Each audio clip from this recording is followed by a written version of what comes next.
for a lot of people, consciousness is ultimately connected to a self. I mean, that's our experience of consciousness is it's connected to this ego. I mean, what else could it possibly be? I can't even, how do you begin to comprehend, to visualize, to conceptualize a consciousness that's not connected to like this particular organism? Well, I have a way of thinking about this whole problem now that comes out of this framework that's different. So we can imagine a dynamics of consciousness, not in space and time, just abstractly. It could be cooperative, for all we know. It could be very friendly. I don't know. And you can set up a Markovian dynamics that is so-called stationary. And that's a technical term, which means that the entropy effectively is not increasing. There is some entropy, but it's constant. So there's no increasing entropy. And in that sense, the dynamics is timeless. There is no entropic time. But it's a trivial theorem, 3-line proof, that if you have a stationary Markovian dynamics, any projection that you make of that dynamics by conditional probability, and if you want, I can state a little bit more, even more mathematically precisely for some readers or listeners. But if any projection you take by conditional probability, the induced image of that Markov chain will have increasing entropy. You will have entropic time. So I'll be very, very precise. I have a Markov chain x1, x2 through xn, where n goes to infinity, right? Mm-hmm. The entropy H, capital H, of xn is equal to the entropy H of xn minus 1 for all n. Mm-hmm. So the entropy is the same. But it's a theorem that H of xn, say given x sub 1, is greater than or equal to H of xn minus 1 given x1. Sure. Where does the greater come from? Because with the theorem of the 3-line proof, H of xn given x1 is greater than or equal to H of xn given x1 and x2, because conditioning reduces. But then H of xn minus 1 given x1 comma x2 is equal to H of xn given x2, xn minus 1 given x2 by the Markov property. And then because it's stationary, it's equal to H of x, I have to write it down. Xn Sure. I have to write it. Anyway, there's a 3-line proof. Sure. So, but the assumption of stationarity, we're using a lot of terms that people won't understand. Right. Doesn't matter. So there's some Markovian dynamics is basically trying to model some kind of system with some probabilities, and there's agents and they interact in some kind of way, and you can say something about that system as it evolves. Stationarity. Stationary system is one that has certain properties in terms of entropy. Very well, but we don't know if it's stationary or not. We don't know what the properties. Right. So you have to kind of take assumptions and see. Okay, well, what does the systems behave like under these different properties? The more constraints, the more assumptions you take, the more predictive, the more interesting, powerful things you can say, but sometimes they're limiting. That said, we're talking about consciousness here. Right.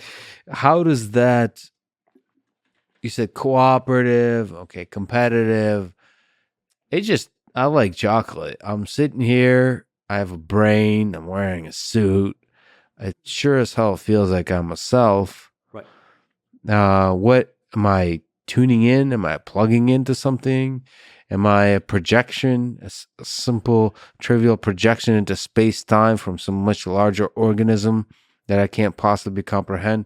How the hell? So you're saying yes. You're building up mathematical intuitions. Fine, great.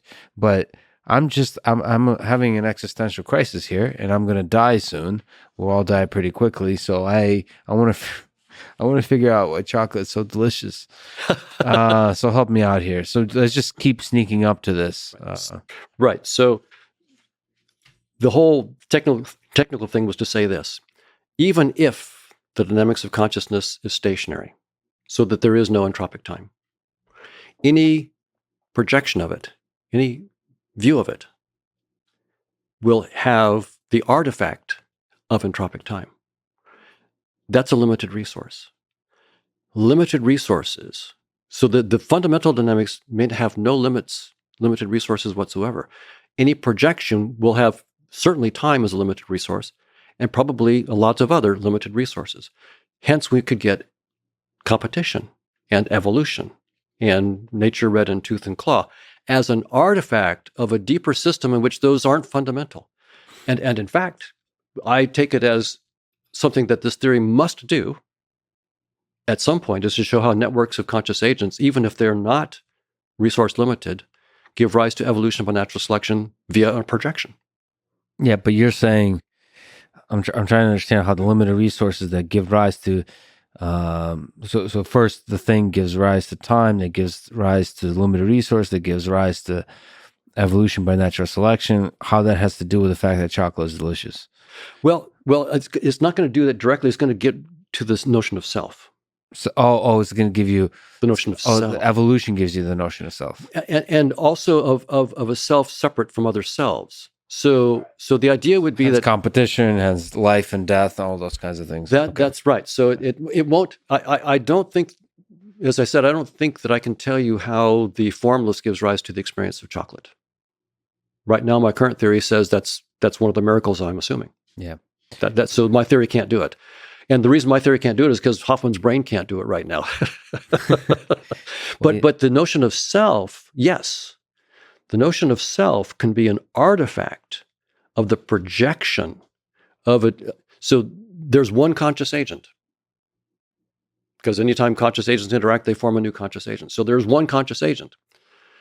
Any projection of that one conscious agent gives rise to time, even if there wasn't any time in that one conscious agent. And it gives rise, now I haven't proven this. So now this is me guessing where the theory is going to go. Mm-hmm. I haven't done this. There's no paper on this yet. So now I'm speculating. My guess is I'll be able to show, my brighter colleagues working with me will be able to show that we will get evolution by natural selection, the notion of individual cells, individual physical objects, and so forth coming out as a projection of this thing.